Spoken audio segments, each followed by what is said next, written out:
Bom dia, estamos no dia 209 de leitura da Bíblia. Começaremos com o livro 1 de Coríntios, capítulo 14, versículos de 1 a 25. O dom de profecia é superior ao de línguas. Sigam o amor e procurem com zelo os dons espirituais, principalmente o de profetizar. Pois quem fala em línguas não fala para pessoas, mas fala para Deus. Ninguém o entende, pois por meio do Espírito fala mistérios. Mas o que profetiza fala para pessoas, edificando, exortando e consolando. O que fala em línguas a si mesmo edifica, mas o que profetiza edifica a igreja.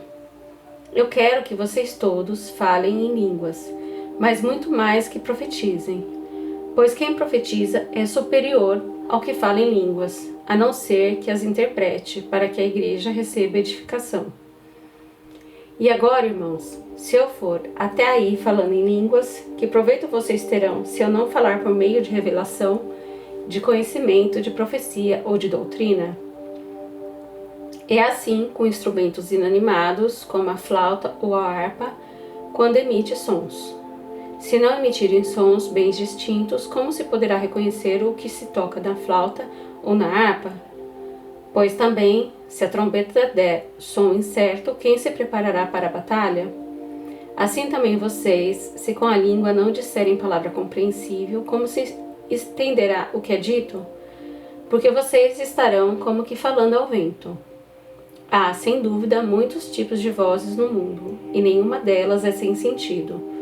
Mas, se eu não entender o significado da voz, serei estrangeiro para aquele que fala, e ele será estrangeiro para mim. Assim também vocês, visto que desejem dons espirituais, procurem progredir, para a edificação da igreja. Por isso, quem fala em línguas, ore para que as pessoas possam interpretar. Porque se eu orar em línguas, o meu espírito de fato ora, mas a minha mente fica infrutífera. Que farei então? Vou orar com o espírito, mas também vou orar com a mente. Vou cantar com o espírito, mas também vou cantar com a mente. Se você louvar apenas em espírito, como não instruído, poderá dizer o amém depois da oração de agradecimento que você fez? Porque ele não entende o que você diz. A sua oração de agradecimento pode ser muito boa, mas o outro não é edificado. Dou graças a Deus porque falo em línguas mais do que todos vocês. Contudo, na igreja, prefiro falar 5 palavras com meu entendimento para os instruir os outros, do que falar 10.000 palavras em línguas. Irmãos, não sejam meninos do entendimento. Quanto à maldade, sim, sejam crianças, mas quanto ao entendimento, sejam pessoas maduras. Na lei está escrito: falarei a este povo por meio de homens de outras línguas e por meio de lábios de outros povos, e nem assim me ouvirão, diz o Senhor. Portanto, as línguas constituem um sinal não para os que creem, mas para os que não creem. A profecia, no entanto, não é para os que não creem, e sim para os que creem. Assim, se toda a igreja se reunir ao mesmo lugar e todos se puserem a falar em línguas, no caso de entrarem pessoas não instruídas ou não crentes, será que não vão dizer que vocês estão loucos? Porém, se todos profetizarem e entrar ali um não crente ou não instruído, ele será convencido por todos e julgado por todos. Os segredos que ele tem no coração se tornarão manifestos, e assim, prostrando-se com o rosto em terra, adorará a Deus, testemunhando que Deus está de fato no meio de vocês. Livro 2 de Reis, capítulo 8. Os bens da sunamita são restituídos. Eliseu falou àquela mulher cujo filho ele havia restaurado à vida, dizendo: levante-se e saia daqui com os membros de sua casa e fique peregrinando onde você puder peregrinar. Porque o Senhor determinou que haverá uma fome neste país, a qual irá durar 7 anos. A mulher se levantou e fez segundo a palavra do homem de Deus. Saiu com os de sua casa e peregrinou durante 7 anos na terra dos filisteus. Ao final dos 7 anos, a mulher voltou da terra dos filisteus e foi falar com o rei, para reclamar a sua casa e as suas terras. O rei estava falando com Gease, o servo do homem de Deus, dizendo: conte-me todas as grandes obras que Eliseu tem feito. Ele estava contando ao rei como Eliseu havia restaurado a vida um morto, quando a mulher cujo filho ele havia restaurado a vida chegou para reclamar a sua casa e as suas terras. Então Geazi disse: Ó rei, meu senhor, esta é a mulher e este é o filho dela, a quem Eliseu restaurou a vida. O rei interrogou a mulher e ela lhe contou tudo. Então o rei colocou um oficial à disposição da mulher e lhe deu a seguinte ordem: faça com que lhe seja restituído tudo o que era dela, inclusive todas as rendas do campo desde o dia em que deixou a terra até agora. Eliseu e Hazael de Damasco. Eliseu foi a Damasco. Ben-Hadad, o rei da Síria, estava doente e lhe anunciaram dizendo: o homem de Deus chegou aqui. Então o rei disse a Hazael: pegue um presente e vá encontrar-se com o homem de Deus. Por meio dele, pergunte ao Senhor Deus se vou sarar desta doença. Assim, Hazael foi encontrar-se com Eliseu, levando consigo um presente, a saber, 40 camelos carregados de tudo o que era bom de Damasco. Ele chegou, apresentou-se diante dele e disse: o seu filho Ben-Hadad, rei da Síria, me enviou para perguntar se ele vai sarar da sua doença. Eliseu lhe respondeu: vá e diga ao rei que ele certamente vai sarar. Porém, o Senhor me mostrou que ele certamente morrerá. Eliseu olhou para Hazael e tanto lhe fitou os olhos que este ficou envergonhado. E o homem de Deus chorou. Então Hazael perguntou: por que meu senhor está chorando? Ele respondeu: porque sei o mal que você vai fazer aos filhos de Israel. Você vai pôr fogo nas suas fortalezas, vai matar à espada os seus jovens, esmagar os seus pequeninos e rasgar o ventre das mulheres grávidas.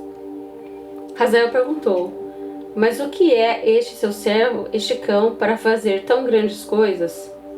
Eliseu disse: o Senhor me mostrou que você será o rei da Síria. Então Hazael deixou Eliseu e voltou para junto de seu senhor, o rei, que lhe perguntou: o que foi que Eliseu disse a você? Ele me disse que o senhor certamente vai sarar. No dia seguinte, Hazael pegou um cobertor, molhou-o em água e o estendeu sobre o rosto do rei até que morreu. E Hazael reinou em seu lugar. O reinado de Jeorão de Judá. No 5º ano do reinado de Jeorão, filho de Acabe, rei de Israel, quando Josafá ainda reinava em Judá, Jeorão, filho de Josafá, rei de Judá, começou a reinar. Ele tinha 32 anos de idade quando começou a reinar e reinou 8 anos em Jerusalém. Andou nos caminhos dos reis de Israel, como também fizeram os da casa de Acabe, porque era casado com uma filha dele. E Jeorão fez com que era mal aos olhos do Senhor. Porém, o Senhor não quis destruir Judá por amor a Davi seu servo, segundo a promessa que lhe havia feito de dar uma lâmpada a ele e aos seus filhos para sempre. Nos dias de Jeorão, os Edonitas se voltaram contra o poder de Judá e constituíram o seu próprio rei. Por isso, Jeorão foi a Zair com todos os seus carros de guerra. Ele se levantou de noite e atacou os Edonitas que o cercavam e os capitães dos carros de guerra, mas o povo de Jeorão fugiu para suas tendas. Assim, Edom se rebelou para se livrar do poder de Judá até o dia de hoje. Na mesma época, a cidade de Libna também se rebelou. Quanto aos demais atos de Jeorão e a tudo o que ele fez, não está tudo escrito no livro da história dos reis de Judá? Jeorão morreu e foi sepultado nos túmulos de seus pais na cidade de Davi, e Acasias, filho de Jeorão, reinou em seu lugar. O reinado de Acasias de Judá. No 12º ano do reinado de Jorão, filho de Acabe, rei de Israel, Acasias, filho de Jeorão, rei de Judá, começou a reinar. Acasias tinha 22 anos de idade quando começou a reinar e reinou 1 ano em Jerusalém. A mãe dele, que era a filha de Omri, rei de Israel, se chamava Atalia. Acasias andou no caminho da casa de Acabe e fez o que era mal aos olhos do Senhor, como os da casa de Acabe, porque era casado com uma filha dele. Acasias foi com Jorão, filho de Acabe, a Ramote de Gileade, para guerrear contra Hazael, rei da Síria, e os sírios feriram Jorão. Então o rei Jorão voltou para Jezreel para curar-se das feridas que os filhos lhe fizeram em Ramá, quando lutou contra Hazael, rei da Síria. E Acasias, filho de Jorão, rei de Judá, foi de Jezreel para visitar Jorão, filho de Acabe, que estava doente. Jonas, capítulo 3. Jonas prega em Nínive. A palavra do Senhor veio a Jonas pela segunda vez, dizendo: Levante-se, vá à grande cidade de Nínive e pregue contra ela a mensagem que eu lhe darei. Jonas se levantou e foi a Nínive segundo a palavra do Senhor. Ora, Nínive era uma cidade muito importante diante de Deus. Eram necessários 3 dias para percorrê-la. Jonas começou a percorrer a cidade, caminho de um dia, e pregava, dizendo: Ainda 40 dias e Nínive será destruída. O arrependimento dos ninivitas. Os ninivitas creram em Deus, proclamaram um jejum e vestiram roupa feita de pano de saco, desde o maior até o menor. Quando essa notícia chegou ao rei de Nínive, ele se levantou do seu trono, tirou os trajes reais, cobriu-se de pano de saco e sentou-se sobre cinzas, e mandou proclamar e divulgar em Nínive o seguinte: Por mandado do rei e dos seus nobres, ninguém, nem mesmo os animais, bois e ovelhas, pode comer coisa alguma. Não lhes deem pasto, nem deixe que bebam água. Todos devem ser cobertos de pano de saco, tanto as pessoas como os animais. Então clamarão fortemente a Deus e se converterão, cada um do seu mau caminho e da violência que há nas suas mãos. Quem sabe? Talvez Deus se volte e mude de ideia, e então se afaste do furor da sua ira, para que não pereçamos. Deus viu o que fizeram, como se converteram do seu mau caminho, e Deus mudou de ideia quanto ao mal que tinha dito que lhes faria e não os fez.